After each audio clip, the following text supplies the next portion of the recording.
Hello everyone, welcome back to my channel. I am Sivathmika Chavali. If you are new to this channel, please make sure to subscribe to my channel and hit the bell icon. In today's video, I am going to tell you about how to create new schema in Mysql workbench and also how to create tables in the schema.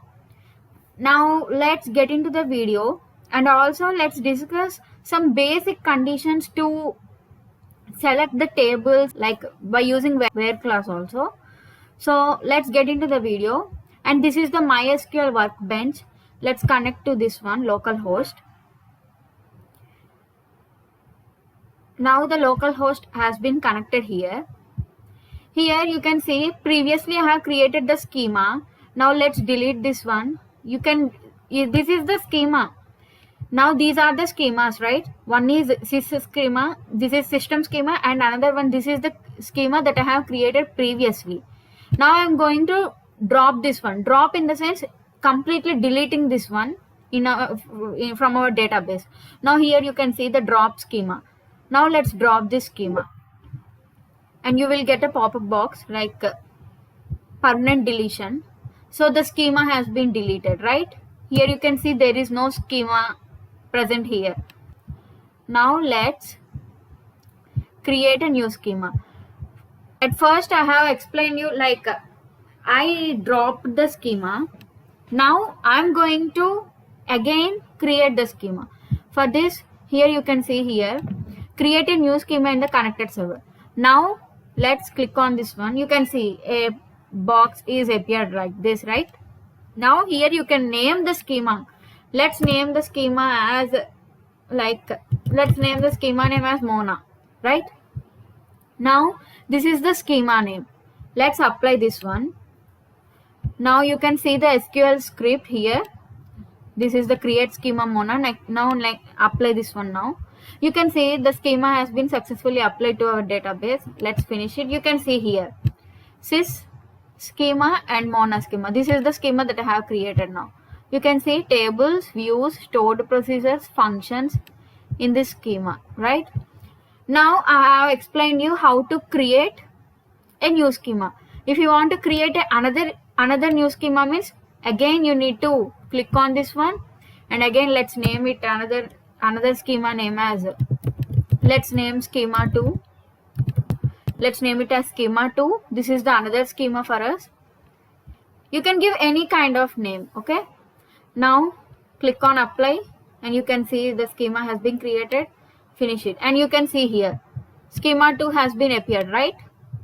So now I have created two schemas. One is Mona schema and another one is schema 2 schema. Now let's focus on this Mona schema, right? I want to create the tables in the Mona schema itself only. So for this you need to highlight the schema. You need to create what I mean is, if you want to create a new table in a particular schema, means you have to highlight that schema. At present I want to create new table in the Mona schema itself only, so that the new table will be created in the Mona schema only. For this you need to highlight that one. So I am going to highlight this Mona schema. You need to double tap. You can see the schema name has been highlighted, right? You have another two schemas. One is schema 2 and another one is sys schema, but they are not highlighted because I did not highlight them. Now if you highlight, now after highlighting the schema, you need to go to this icon. Here you can see create a new table in the active schema in connected servers, or else you can even do in the tables. You can also create a right click. You can see here create table. Like this way also you can create. You can see now you need to name your table name. You have to name the table name. Let's name the table name as employee table for a while, like a basic one, employee table. Now in the column you need to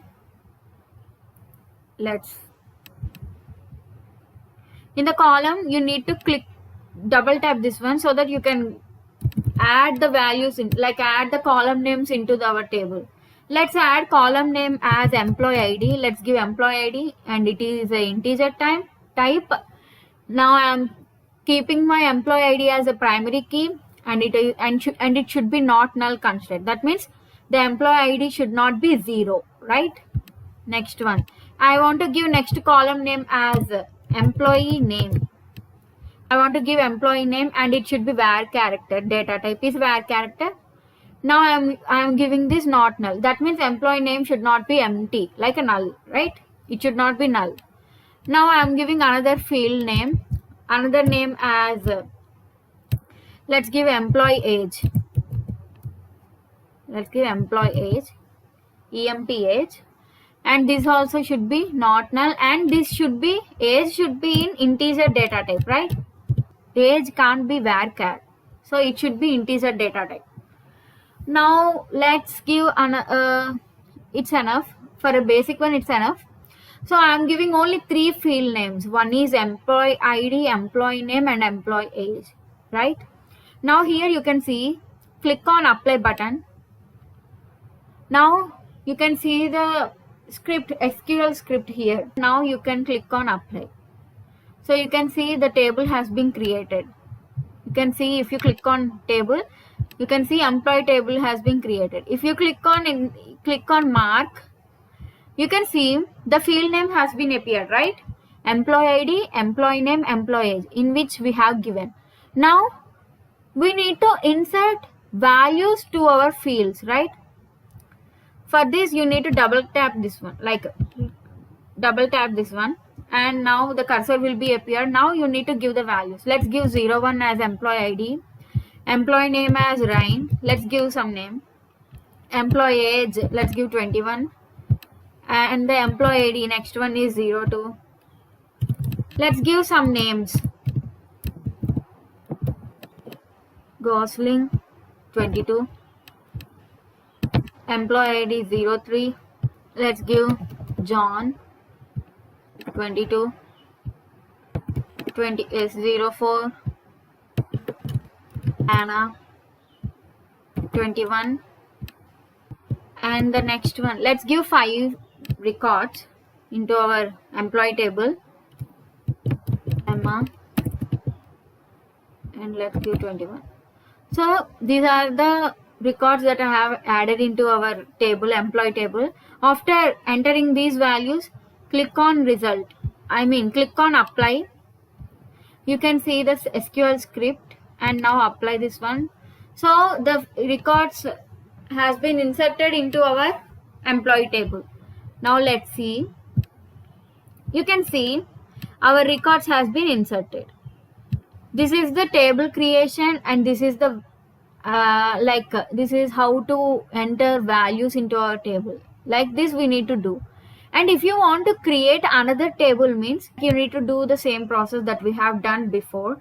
You need to right click, create table. Now let's create another table. Now let's create let's create employee table only. And this should be employee 2, like we are creating employee table second time now. So this is the second employee table, like that. In the column name, let's give let's give employee ID integer, and it should be integer, and it should be primary key. And next one is, let's give employee zone. Let's give zone, like the zone in which employees are working. And this should be varchar, and it should be not null constraint. And next, let's give employee department. Let's give employee department, and this should be varchar, and it should be not null. Let's give 3 fields only: employee ID, employee zone, and employee department. I am giving only 3 fields for this employee 2 table. Now let's apply this one. Apply, and you can see the table has been created. Now let's go to tables. You can see employee table and employee 2 table. Now let's click on mark. Here you can see the fields that we entered in the employee 2 table has been appeared in the result grid, that is employee ID, employee zone, and employee department. Now let's add values to our table, employee 2 table. Let's give employee ID as 01. Let's give zone as north zone, like he is working in north, like that. In the department, let's give finance department, right? And employee ID 03, south zone, developing department, like that, something. And employee ID, fourth employee ID is working in the zone east, and he is from operations department. I'm going to give these three records into my table, employee 2 table. Now let's apply this one, and you can see the script has been created, and apply this one, and finally the records has been added into our table. If you click on employee 2, you can see the records has been appeared. Now let's write query for these one. Now let's write query. Now select. So we up to now we have created 2 tables. One is employee table and employee 2 table, right? Now I'm going to write some conditions in order to get better understand in this like SQL concepts. I'm going to explain you some basic conditions itself. So select all from employee. This statement is nothing but I want employee table to be executed. So let's execute this one. You can see employee table has been appeared in our result grid, right? If I give employee 2 table, like if I want to get employee 2 table, I have to give the name employee 2 here, right? Now let's execute now. You can see employee 2 table has been appeared, right? Let's give employee only for up to now. Select all from employee. Now where, let's give where condition, where employee name, let's give employee name. Employee name is the field name, okay? Let's execute first this one so that we can get employee table. By this we can see. So this is the employee table, right? Now I am going to give some conditions to this one. Select all from employee name where employee ID is equal to 2. I am going to execute employee ID 2, like I am going to execute all whose employee ID is 2. Now let's execute. You can see the 2 record will be appeared in our result grid. Let's execute. You can see the second record has been appeared, right? So if I give, suppose in the place of all,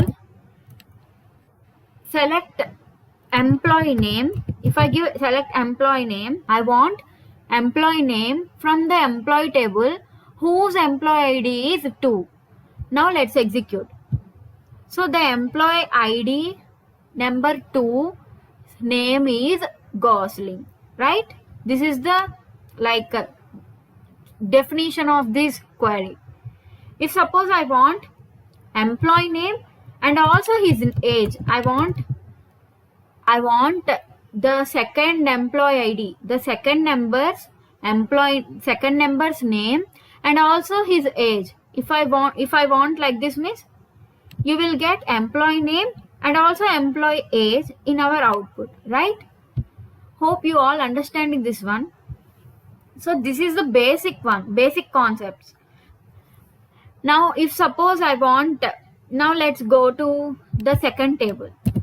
Select all from employee 2. The second table is employee 2, right? Now let's execute. Employee 2 will be executed. And now I'm going to perform where operation here, where employee department is finance. I want all the fields whose employee department is finance, right? Now let's execute. So finance department record will be executed. Suppose if I give the field name wrong in my query, see here, EMPDEPT, right? Employee department. I have given the name as this one. This is the name, right?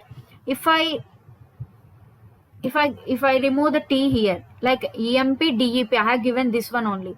If I try to execute, the query will not be executed and it will show this message. Here you can see unknown column EMPDEP in where class. So the field name should be accurate, then only it will execute. So EMPDEPT. Now execute this one. You can see it is executed, right?